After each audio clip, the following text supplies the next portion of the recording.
అందరికీ నమస్కారం. మిత్రులారా, బాగున్నారా? బాగున్నారు. నిజంగా బాగున్నారా?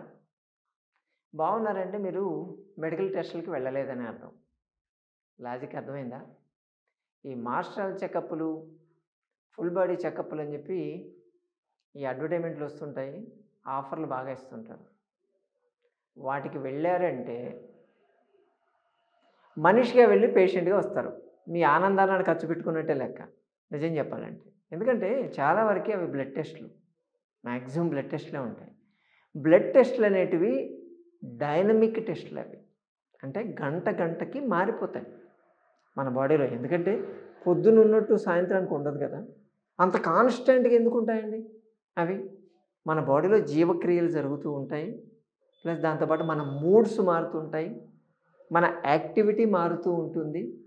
ఇన్ని మారుతున్నప్పుడు బ్లడ్ అనేది తిరుగుతూ ఉంటుంది. ఫాస్ట్‌గానే తిరుగుతూ ఉంటుంది కదా! ఆ తిరిగేటప్పుడు మీకది కాన్స్టెంట్‌గా ఎలా ఉంటుంది? ఎప్పటికి? కావాలంటే మీకు బ్లడ్ షుగర్ చెక్ చేయించుకోండి మీరు. ఒకసారి చెక్ చేసిన తర్వాత మళ్ళీ 3, 4 గంటల తర్వాత మళ్ళీ చెక్ చేయించండి. మళ్ళీ 3, 4 గంటల తర్వాత చెక్ చేయించండి. మారిపోతూ ఉంటుంది. ఫస్ట్ రిపోర్ట్ ఫస్ట్ చూస్తే ఏమో మీకేదో హై షుగర్ వచ్చినట్టు చూపిస్తుంది. మళ్ళీ వేరే వేరే రిపోర్ట్‌లో నార్మల్ వచ్చేస్తూ ఉంటుంది. అంతెందుకు? ఇంకోటి చెప్పనా? మీకు యాంజియోగ్రామ్ చేస్తారు కదా! యాంజియోగ్రామ్ చేసి మీకు బ్లాకేజ్ ఇంత పర్సెంటేజ్ ఉంది, 80% ఉంది, 60% ఉంది, 20% ఉందని చెప్తారు కదా! అది కూడా కాన్స్టెంట్ కాదు. తెలుసా? రీసెంట్‌గానే ఒక పేషెంట్‌కి 2 రిపోర్ట్‌లు తీసుకొనొచ్చాడు అతను. యాంజియోగ్రామ్. ఒకటేమో చేయించుకున్నాడంట. తర్వాత ఏదో ఆఫర్‌లోనో సంథింగ్ వాళ్ళు తెలిసిన వాళ్ళు ఎవరో ఉన్నారు అని చెప్పి వాళ్ళు చేయిస్తే ఫస్ట్ రిపోర్ట్‌లో ఆయనకి ఎల్‌సిఎక్స్ బ్లాకేజ్ వచ్చి 75% చూపించింది. 72నో 75 ఉంది. తర్వాత 15 డేస్ గ్యాప్‌లో ఆయనెళ్లి టెస్ట్ చేయిస్తే అదే బ్లాకేజ్ 47% చూపించింది. అదెలా పాసిబుల్? ఎలా అవుతుందది చెప్పండి? నిజమేనా అది? 15 రోజుల తేడాలోనే అంటే మళ్ళీ టాబ్లెట్‌లోని ఏం వాడలేదంట ఆయన. నాకేం సింప్టమ్స్ లేవు గదా! అంటే మనకు ఓపీ సోమవారం, బుధవారం, శుక్రవారం, శనివారం ఈ 4 రోజుల్లో హైదరాబాద్ మైనాబాద్ జేబీటీ కళాతగిన సంజీవిని ఆశ్రమంలో ఓపీ అవుతుంటుంది కదా! ఓపీకొచ్చాడాయన. వచ్చి ఆయన చూసేటప్పుడు ఆయనకు ఫస్ట్ 75 చూస్తే ఆయన రెగ్యులర్ ఫాలో అవుతాడంట. మన వీడియోలు ఏదో ఫాలో అవుతాడు. సార్ నేను వీడియోలు చూసాను. నాకేం సింప్టమ్స్ ఏం కనిపించట్లేదు. అంటే ఈ కళ్ళు తిరగడము, ఆయాసం రావడము, ప్లస్ ఆ హార్ట్ బీట్ పెరగడం ఒకటి, లేకపోతే చెయ్యి లాగడం కానీ, లేకపోతే బ్లోటింగ్ సింప్టమ్ రావడం కానీ, కాళ్ళలో చేతులు వాపులు రావడం కానీ, నీళ్లు చేరడం ఇటువంటివి నాకేమీ కనిపించలేదు. అందుకని నేను జస్ట్ మీరు చెప్పినట్టు రెమెడీస్ అయితే వాడుకుంటాను. నేను కూల్‌గానే ఉన్నాను. పాపం నేనేం టెన్షన్ పడలేదు. అందులో ఆయన ఓవర్ వెయిట్ కూడా లేడు. తర్వాత 15 రోజుల తర్వాత ఎలా వాళ్ళ రిలేటివ్స్ ఏదో హాస్పిటల్ ఓపెన్ అయితే అక్కడేదో తీసుకొని చూసుకుందాం అని చెప్పి చూసుకున్నాను నేను. ఇంత తేడా వచ్చింది 30. నేను ఏది నమ్మాలి? ఇప్పుడు అది నమ్మాలా? ఇది నమ్మాలా? అని చెప్పి అడిగా. అది చూపించడానికి వచ్చాడాయన. మీరు చెప్పండి. ఏది నమ్ముదాం ఇప్పుడు? ఫస్ట్‌ది కరెక్టా? సెకండ్‌ది కరెక్టా? మనం ఏమనుకుంటాం? ఒక టెస్ట్ చేయంగానే దాంట్లో వచ్చే రిపోర్ట్‌ని చూసేసి ఇంక ఇదే నిజం అని చెప్పి దాని మీదే చాలామంది నీకు ఇలా వచ్చేసింది యాంజియోగ్రామ్ చేసేసాం ఇప్పుడే చేసేస్తాం స్టంట్ అని చెప్పి తగులుకుంటున్నారు. నువ్వు ఇంటికెళ్ళిపోయే లోపల చచ్చిపోతావు. నీకు హార్ట్ అటాక్ రావచ్చు అని చెప్పి భయపెట్టే ప్రబుద్ధులు కూడా ఉన్నారు చాలామంది. నడుస్తుంది. మరి 15 రోజులు ఇంట్లో రెస్ట్ తీసుకొని ఆయన ప్రశాంతంగా కూర్చొని మళ్ళీ చేస్తే 47 వచ్చిందంటే ముందు స్టంట్ వేసేస్తే తర్వాత అన్నవసరంగా వేసినట్టే కదా! ఆ స్టంట్ వేసిన తర్వాత అది కూడా బ్లాక్ అవుతుంది ఇప్పుడు. పూడుకుపోతుంది. అదేంటి మళ్ళీ? స్టంట్ వేస్తున్నారు. మళ్ళీ దానికి బ్లడ్ థిన్నర్‌లు వాడుతున్నారు. అన్నీ చేసిన తర్వాత మళ్ళీ 3, 4 సంవత్సరాలకు మళ్ళీ బ్లాక్ అయిపోతుంది. మళ్ళీ బ్లాక్ అయిపోయిందని రీకెనలైజేషన్ చేయాలి అని చెప్తున్నారు. అదెందుకు మీరే చేశారు కదా! ఏమవుతుంది? స్టంట్ ఎందుకు మళ్ళీ బ్లాక్ అయిందంటే నీ లైఫ్ స్టైల్ ప్రాబ్లమ్ ఇదంతాను. నువ్వు ప్రాపర్ లైఫ్ స్టైల్ చేయలేదు. అందుకే మళ్ళీ బ్లాక్ అయిపోయిందని చెప్తాను. ఫస్ట్ ఏమైంది? ఫస్ట్ వచ్చినప్పుడు కూడా నీకు ఇది లైఫ్ స్టైల్ ప్రాబ్లమ్. నీది ప్రాపర్ లైఫ్ స్టైల్ లేదు. నువ్వు మార్చుకో అని చెప్తే సరిపోద్ది కదా! దానికి స్టంట్ బైపాస్‌లు ఇది చేయడం ఎందుకు మళ్ళీ? తెలీదు. తెలీదు నిజంగానే చెప్తున్నా.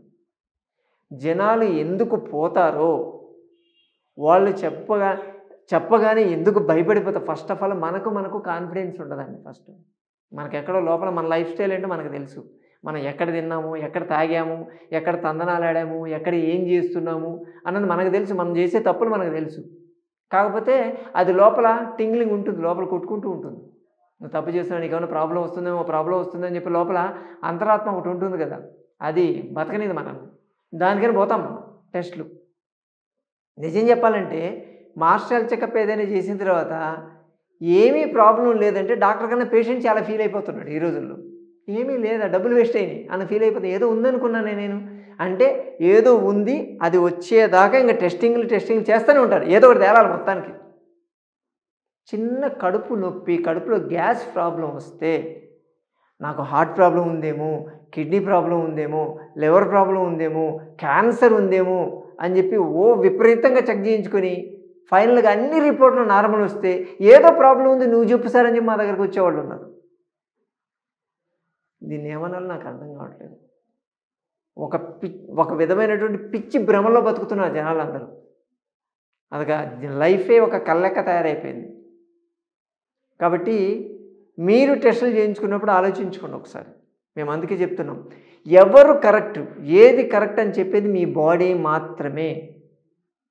అంటిల్ అన్లెస్ మీ బాడీలో ఎటువంటి చేంజ్ లేదు, ముందు రోజుకి ఈ రోజుకి తేడా లేదు, ఈ రోజుకి రేపటికి తేడా లేదు, ఉండట్లేదు అని మీరు ఎప్పుడైతే నమ్ముతారో, మీ బాడీ ఎటువంటి సిగ్నల్ ఇవ్వట్లేదు, ఎటువంటి మార్పులు లేదు బాడీలో, లైఫ్ స్టైల్ అలాగే ఉంది, ఏం మార్పులు లేదు, ఎటువంటి ఇబ్బంది లేదు అంటే అసలు మర్చిపోండి. మీరు డాక్టర్ల దగ్గరికి వెళ్ళొద్దు, ఇంక్లూడింగ్ మధుబాబు. ఏ డాక్టర్ దగ్గరికి వెళ్ళొద్దు, డాక్టర్లకి దూరంగా ఉండండి. అప్పుడు మీరు హెల్తీగా ఉంటారు, మనసు ప్రశాంతంగా ఉంటారు. అది మేము చెప్పేది. దానికోసం ఈ వీడియో చేస్తున్నాం మిత్రులారా. దీనిలో రెమెడీలు లేవు. మన వాళ్ళందరూ ఏదైనా రెమెడీ చెప్తారు, చిట్కాలు ఉంటాయని చెప్పి చూస్తుంటారు. ఇది కూడా చిట్కానే, ప్రాబ్లంకి చిట్కా కాదు, ఇది జీవితానికి ఒక చిట్కా.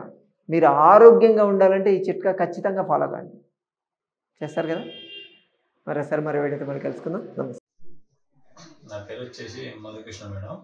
నాది కర్నూలు డిస్ట్రిక్ట్ కోడుమూరు మండలం లదగిరి గ్రామం మేడం. నాకు ఈ ఫస్ట్ స్టార్టింగ్ హాస్పిటల్కి వెళ్ళినప్పుడు గుండెలో మంట మాదిరి, పెయిన్ మాదిరి వచ్చింది మేడం. వచ్చిన తర్వాత యాంజియోగ్రామ్ చేయించుకుంటే నాకు స్టెంట్ వేస్తాము అన్నారు, హోల్ బ్లాకేజ్ అయిందని.